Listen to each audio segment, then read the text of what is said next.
Okay, so welcome back to Avodas HaParsha in beautiful Ner Avram in Sifrei Chasidus and Mussar. So this week in Parshas Chukas, one of the most complicated, and there are many complicated things in the Parsha, is the whole idea of what's called Mei Meriva, the hitting of the stone to bring out the water, where Moshe and Aaron in the end weren't allowed to go into Eretz Yisrael after hitting the rock instead of speaking to the rock.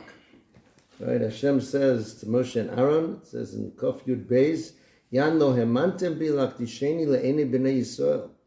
Right? You didn't believe in me to do this Kiddush Hashem in the eyes of b'nei Yisrael. L'chein lo taviu es hakol hazeh el haaretz Hashem nasati lahem.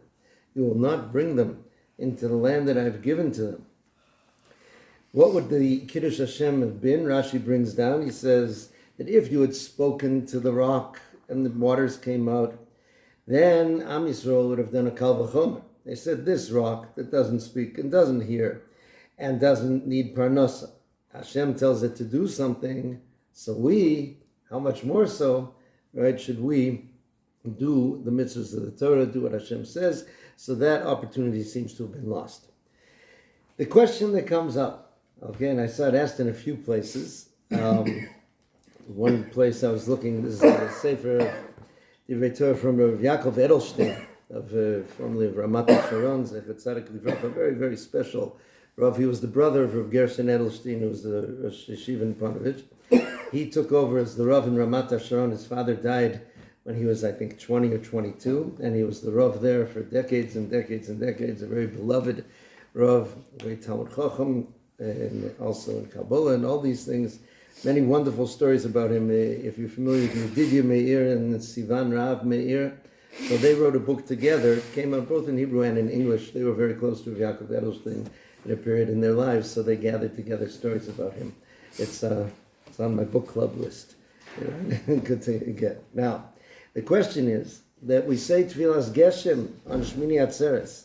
Okay, we say for the rain, and you know, people are often very tired when it gets to that part of Musaf. And you have these poetic little verses, which have a verse and then everybody pitches in for the chorus. And one of them is the following. Zachor, right, we talk about remembering, we have poetic descriptions of Avram, of Yitzchak, and Yaakov. Then, Zachor Moshe Betevas Gomer Min Hamayim. Remember the one who was pulled out of the water in a little boat of reeds, right? Nomu dolo dola, get even better. Dolo dola v'hishkatzon mayim. They said, right? He drew and gave the sheep water. Sgulecho es tzomu lamayim. Your chosen people when they were thirsty for water. Alaselahach. He hit the rock. V'yotzu mayim, and the water came out. And then the verse that everyone says, "B'tzidko chon chashto mayim." For the sake of his tzidkos, his righteousness, give us water. Okay, so this is what we're saying in Tfilas Geshem. So let's try to wrap our heads around this. In Tfilas Geshem, we start off with Avram, with Yitzchak, with Yaakov, then we go to Moshe Rabeinu.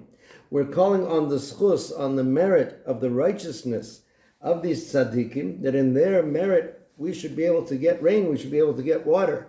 And what do we describe as this pinnacle, this last thing that Moshe Rabeinu did? Alaseh lahach, right? It's a famous song in Chabad. Alaseh lahach. They sing it in Hakafas. He hit the stone and water came out. So now, wait a second. That's what he got in trouble for.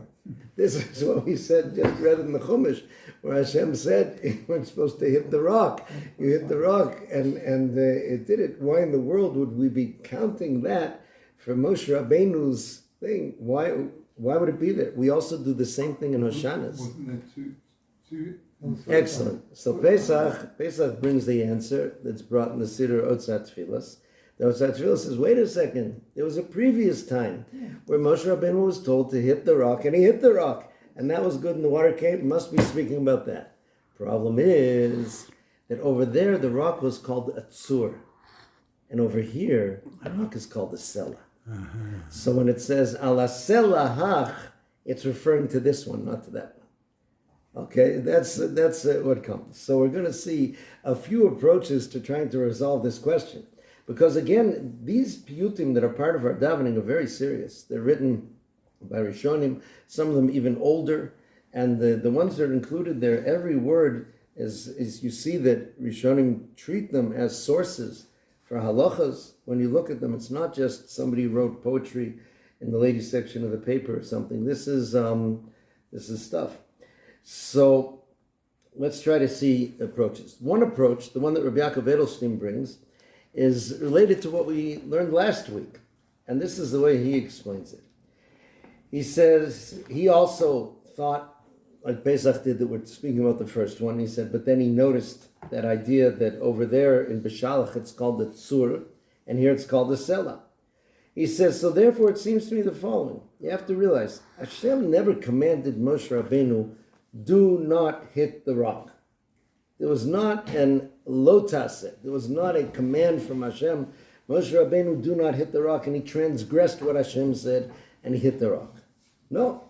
He said, speak to the rock, but Moshe Rabeinu didn't do that. So he didn't do the mitzvah saseh of Dibartem el Asela in its most complete way.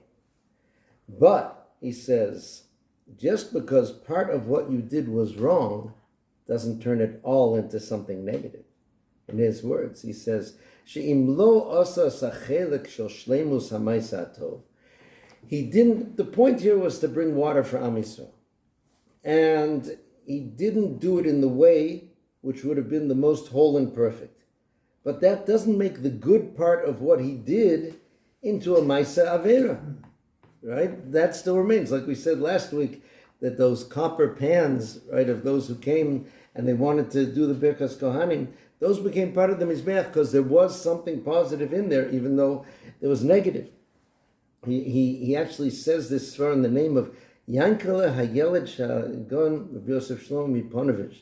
I believe that was a child he had who didn't make it through the war. He said so as a child he'd said this svar, that just because you did something positive, you didn't do it in the most positive way, there was part that you got wrong. That doesn't cancel it all out, and it certainly doesn't turn it all into a negative. But the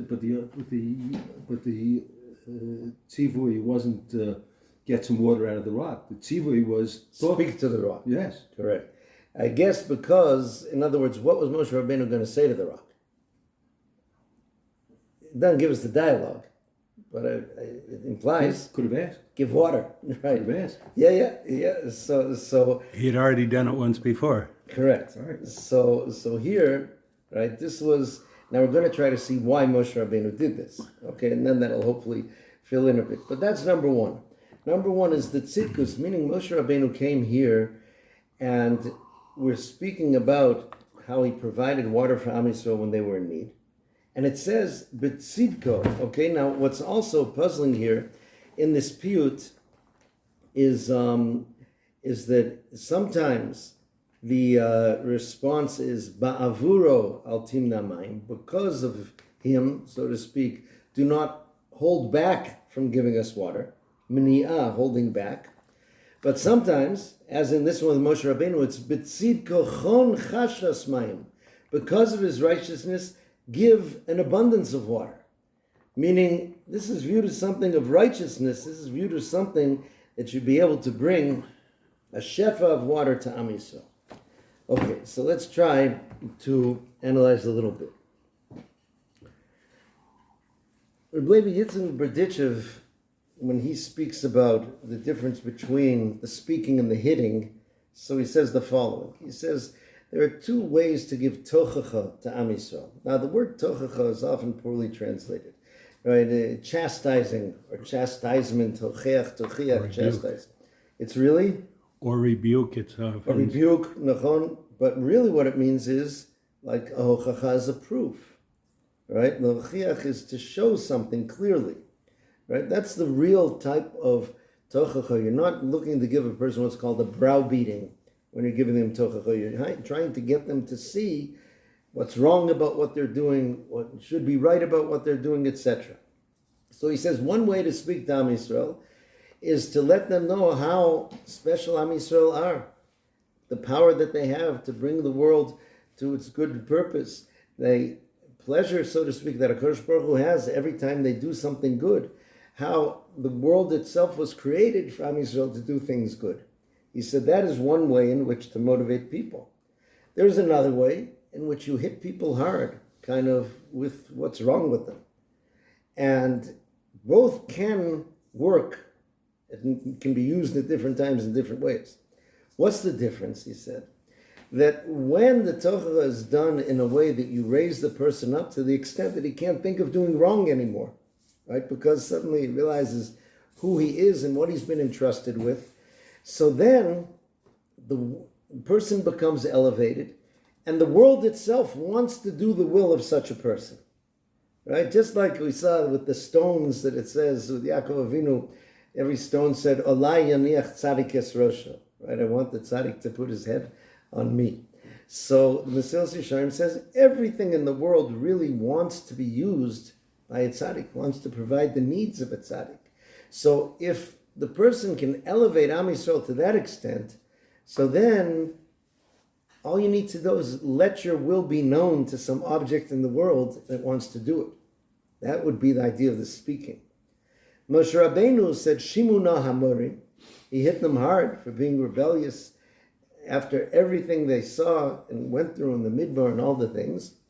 So he said there, that got them to do tshuva. In other words, you have to realize they were being rebellious here. They were testing Hashem. They were saying, you didn't give us water, etc. He got them to do tshuva, which gave them, so to speak, the rights to get water, but not that the stone would be gushing when you just say hello to it. Here you had to hit it. Because when the Jew isn't elevated by the Tochacha, so you can do tshuva, but it's not something that brings you up to the extent that everything in the world would want that to be. But for our purposes, in terms of our question here from the Mavzar, it's clear that Moshe Rabeinu came to help Am Yisrael do tshuva so that they would get water, and that succeeded. That was there. That he did. Now, there's the son of the famous Rabbi Yitzchak Mivorka. His name was Mendel Mivorka. He was a person who didn't speak that much. He was known as like a very quiet Rebbe. And he said that Moshe Rabeinu here did Mesiras Nefesh. He sacrificed himself for the good of Am Yisrael. Because there's another form of Kal Vachomer. We brought the Kal Vachomer from Rashi, that if Moshe Rabeinu had spoken to the rock, Am Yisrael would have said, look, this rock doesn't eat, doesn't drink, right, doesn't need parnosa. And here it responds to the voice of Hashem coming through Moshe Rabeinu. How much more should we listen? But there could be a Kal Vachomer that would get Am Yisrael in trouble, which means Am Yisrael just spent 40 years doing nothing but hearing the word of Hashem. Okay, Moshe Rabeinu was teaching him, right, the Chazal tell us, Ketzat Seder Mishnah, how was the Torah taught? That Moshe Rabeinu would teach to Yeshua, and then he would teach to Aaron, to his sons, and to all of Am Yisrael. That was what they were doing. It was going on. So here, if this rock hears the word of Hashem, and immediately does this supernatural thing and has the water gushing out, so suddenly Am Yisrael look very bad, because they've been hearing the word of Hashem for years and years, and they're not 100%. So Moshe Rabeinu decided that he was not going to let that happen. That he was instead going to hit the rock, even knowing that there would be consequences, right? Because he didn't want Am Yisrael to have to suffer from that comparison that would be there.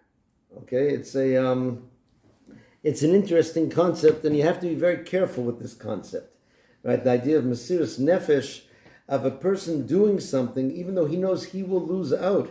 Right? Mendel Mivorka said Moshe Rabeinu probably knew that this would be the end, that he wouldn't be able to go into Eretz Yisrael because of this. You know, the thing he desired most, he wouldn't be able to do, but he wanted to be able to save Am Yisrael from that prosecution, so to speak. And that is the tzidkus that we call upon to bring the water. Okay? The reason I say you have to be careful is, right, don't start saying, I'm going to do, Hashem says this, okay, but I'm going to do that because it'll be better for Am Yisrael. You're not Moshe Rabeinu, and these are not the things. Okay, now it's interesting that the Lubavitcher Rebbe brought down The result of this, so to speak, loving action of Moshe Rabeinu was that the punishment was not so much a punishment, but a result, meaning he stayed with Am Yisrael in the Midbar. And there's a medrash in Dvarim which says that Moshe Rabeinu, when it comes time for Tchias HaMesim, Moshe Rabeinu is going to be there. And all of those who died in the Midbar, all of that generation who died, that he gave himself over for so much, he is going to take them and lead them to Eretz Yisrael. So it was kind of an idea of the fact that he gave himself over so much for them, so therefore he would remain with them, right? Less of a punishment, so to speak, but as a metzius that happened through it. There was a Chasidus it's still there in Belgium. I mean, it obviously started in Europe, but Zhavorsk it's called. So there was a Rav in London, Reb Chuna Halpern, from Golders Green. So Reb Chuna, so he wrote a sefer with a lot of different quotes from different people. So he quoted Reb Yankele of Zhavorsk, who quoted his father-in-law, who was the previous Rebbe, and he said like this. Reb Elimelech of Lizhensk said that tzaddikim can cause things to happen in different ways. He said, if Moshe Rabeinu had spoken to the rock, so to speak, with Amira, so it could have produced water, but it would have been a very spiritual type of water. It would have been small in quantity and very spiritual. That could be, the ones who could benefit from it were more spiritual people. It would almost be, so to speak, like the mon. Right? So therefore, Moshe Rabeinu was worried that there might be people in Am Yisrael who are not going to be able to live from that water. We're not going to be able to get it if it's coming from that madrega. So therefore he hit the rock, and when the tzaddik does it through a maisa, he says, then it's more physicalized. It's regular water. It's H2O, but even, Joe Schmo there who overslept Shacharis in the Midbar can still go up and fill up and have a good drink. Okay, and that was Moshe Rabeinu's sacrifice there in terms of that, which he did for them. Okay, so these are a variety of approaches for this. Baruch of Kamarna, right? It was one of the Kamarna Rebbes. He was also grandson of the Nuka of Stalin, it was called. So he said here, they wanted to, when we say, remember the schus of Moshe Rabeinu, al hasel lahach vayetzu mayim, that he hit the rock and the water came out. So he says, we're remembering that even though this was, so to speak, the chet of Mei Meriva, HaKadosh Baruch Hu gave him instructions. V'dibartem el hasela, speak to the rock and the water will come out. So here, if Moshe Rabeinu hit the rock, why in the world should water come out of the rock? That's not in the manufacturer's instructions. Right? It's like you didn't, Hashem said, speak to the rock, it'll give water. Hit the rock, why should the rock give water? So this was an example that even though Moshe Rabeinu was not doing according to the way Hashem described it, for his reasons, for the benefit of Am Yisrael, there's a principle of tzaddik gozer v'HaKadosh Baruch Hu makayim. There's an idea that Hashem will fulfill the will of the tzaddik, right? Even in that. So here he says, this idea that we remember that Moshe Rabeinu, who had, even in such circumstances, the fact that he wanted it to happen that way, that he was able to bring it out and do it, so therefore, that enables us to get the water. So the principle here that we're calling on when we remember Moshe Rabeinu in Hoshanas and in the Tefillah of Geshem is to remember the fact that he was, like they say in Yiddish, they call it Übergegeben. He was totally given over to Am Yisrael, totally given over for their benefit, even to the extent that he would lose out from it, even to the extent that he would get, so to speak, a patch for what he did. And that devotion which was there is a schus. Again, you have to realize when HaKadosh Baruch Hu told Moshe Rabeinu, he says, right, Herv mimeni v'achalem, let me go, I'm going to destroy them. Ve'esa oscha l'goy gadol, I'm going to make you into a good nation. So on one hand, Moshe Rabeinu could have been, okay, you're God. You want to destroy them? You want to make me into a new nation? Who am I to say anything? Moshe Rabeinu said, no. If you do that, mecheni nami sifrecha, erase me from your book. That seems also like disrespectful, but it was clear that that was what Moshe Rabeinu was supposed to answer. Had he said, okay, let's do it, he would have failed as a leader. Okay, that was a test of Moshe Rabeinu. So someone who looks, a true leader of Am Yisrael, looks not for his own benefit, but looks for the benefit of Am Yisrael, right? Even standing up in such circumstances. That is, what's there? A couple of stories to illustrate this. There was a story about a young man who got married, and he had a small house, and he had a bunch of kids, and he had more kids, and the house was getting smaller. And he spoke to somebody about what he could do to expand. And there was an oven in the house, a tanur. So somebody said, if you take out that oven, we can move the wall, we can expand, we can do these things. So he told his father-in-law this idea, and his father-in-law said, but wait a second. There's something called the Tzavos, Rabbi Yehuda HaChassid. Right? There are a variety of things that Rabbi Yehuda HaChassid wrote. That's like one of the things about that's more popularly known as not marrying a woman who has the same name as your mother, or something like that. So here he says there that it is dangerous to remove an oven from the house. Right? I don't know if it was Dafka, these kind of built-in ovens, not our plug-in ovens, but that is it. You should not destroy the oven in the house. So the young man was a chassid of... Any place. Huh? I think any place, not only in the house. Any oven, wherever it is. Well, so the young man was a chassid of David Mitolna, the first Tolna Rebbe, and his father-in-law was a chassid of the Sadagura Rebbe, right, the son of the Rizhiner. So his father-in-law asked the Sadagura Rebbe, what should we do? And he says, you can't take a risk. Rabbi Yehuda Chassid says it's dangerous. It's dangerous. And the son-in-law asked Rabbi David Mitolna, and he said, you can do it. So the two Rebbes met at a wedding soon afterwards. So the Sadagura Rebbe said, Tolna Rebbe, how can you take that upon yourself? This danger, he says, to tell him to do something Rabbi Yehuda Chassid said is dangerous. He says, what do you think we came into the world for? He says, if not to take that, whatever danger there is, on our shoulders and let this guy have a bigger apartment for his kids. He said, that's what it means to be a leader in Am Yisrael, that you take it upon yourself. That's what we saw with the Shotrim in Mitzrayim, right? That when the Egyptians increased the quotas of what had to be done, instead of terrorizing the Jews to do it, they took the beating on their backs. And that's what made them Jewish leaders.